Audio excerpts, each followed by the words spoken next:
গ্রেপ্তারি পরোয়ানার ব্যাপারে আমাদের আইন শৃঙ্খলা রক্ষাকারী বাহিনী অর্থাৎ পুলিশ রিপোর্ট দিয়েছেন যে আসামি শেখ হাসিনা এবং আসামি আসাদুজ্জামান খান কামালের বাসায় বিভিন্ন সময় অভিযান পরিচালনা করে তাদেরকে সেখানে পাওয়া যায়নি।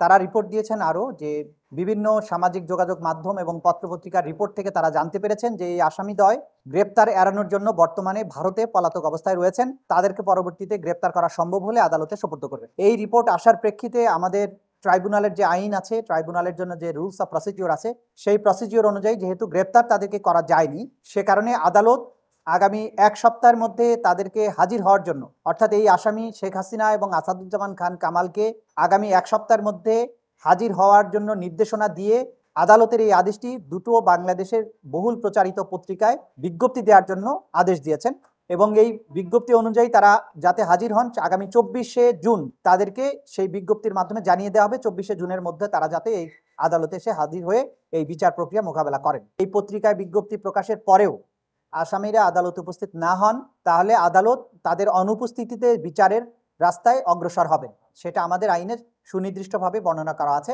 তারা যদি এই সময়ের মধ্যে উপস্থিত না হন তাহলে আদালত আইন অনুযায়ী তার পরবর্তী কার্যধারা গ্রহণ করবেন এবং তাদের অনুপস্থিতিতেই বিচার কার্য পরিচালিত হবে। আমরা ইতিমধ্যেই বলেছি যে তারা রিপোর্ট দিয়েছেন যে আসামিদ্বয় আইন শৃঙ্খলা রক্ষাকারী বাহিনী এগুলো ডিল করবেন। আমাদের বিচার প্রক্রিয়া এটা ন্যায়সঙ্গত বিচারের প্রক্রিয়া। বাংলাদেশে যে অপরাধ হয়েছে সেটার বিচার হতে হবে, এটা ন্যায় বিচারের দাবি, আইনের দাবি, জাতীয় প্রত্যাশা, সেটা স্মুথলি অগ্রসর হতে থাকবে। কেউ যদি এটাকে বাধাগ্রস্ত করার চেষ্টা করে, কেউ যদি আইন অমান্যকারী কোনো কাজ করে, সেই ব্যাপারে যথাযথ আইনি ব্যবস্থা গ্রহণ করা হবে।